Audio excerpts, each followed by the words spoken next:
Hey, over the years I've had quite a few people ask me about book publishing and what it takes to get a book published. You know, the process you go through with writing it and then finding a publisher and all of that sort of stuff. And I thought it'd be pretty interesting to do a few posts about what it takes. Like, what did I have to go through to make it happen? Now, one of the first things to think about is to think about how the book itself is going to be published. Now, you might think that this sounds really backwards because the traditional advice is everybody says, think about your message and your audience and all of that sort of thing first, and then craft the story itself or the book or whatever it is. And then when you are all finished and you've got this finely crafted novel or book, you can go to a publisher and talk to them then. What I'm saying basically is the exact opposite. You don't necessarily approach a publisher up front, but you have to think about it up front. You have to know the process that you are going to go through to take your book and get it published, because the final publishing method is going to very strongly control the whole process you go through as you're writing the book, and it's pretty important. So the thing is that I've had books published in 3 different ways. I've had them published like DIY self-published, which is where you do everything yourself.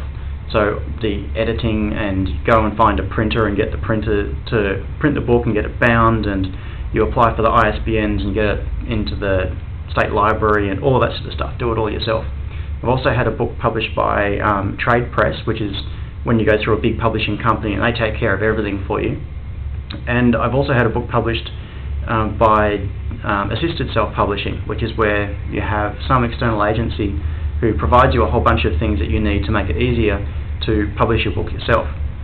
So I've got some different perspectives on the way all of those happen. So, okay, the big catch-22 situation. You want a publisher, but publishers won't talk to you without a track record. You need a track record in order to get a publisher, but you need a publisher to get a track record. So what do? Think about this as if you're a musician. Like, from a new muso just starting off, they don't just sit around in their garage or in their bedroom playing music and practicing until they are the best in the world, and then go to a record company and expect a big deal to be signed up for a world tour, big paycheck, all of that sort of stuff all up front. What they do is they work up to it, and they develop their craft, and they build a reputation and experience, and that's exactly what you have to do as a writer as well. So the very first thing to do is basically to practice.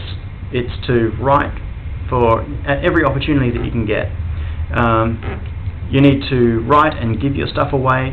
If you have opportunities to do things like write articles and give them away to magazines or newspapers or whatever, then do it. Like, just practice. Get lots and lots of time spent putting words down on paper.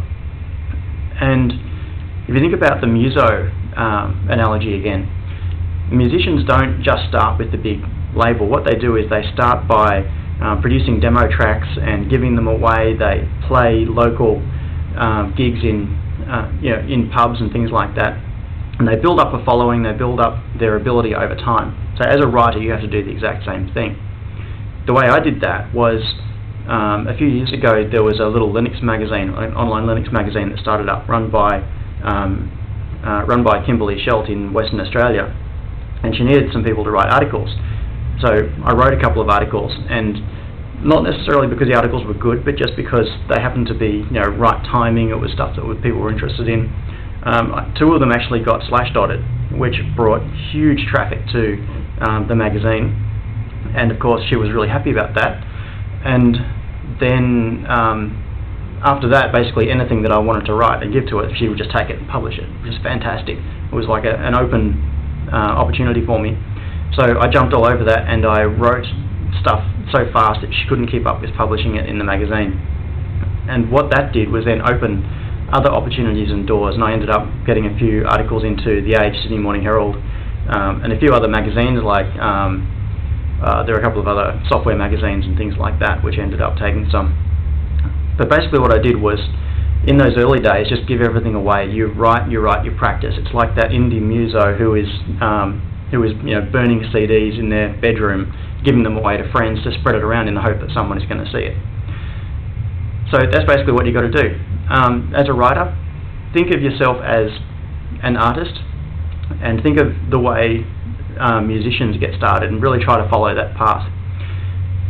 Now, there's heaps more to talk about publishing, so I'll do a couple more posts soon, and I'll talk about specifically the different publishing methods, and then how to actually go about writing and all the other things. So I'll see you soon.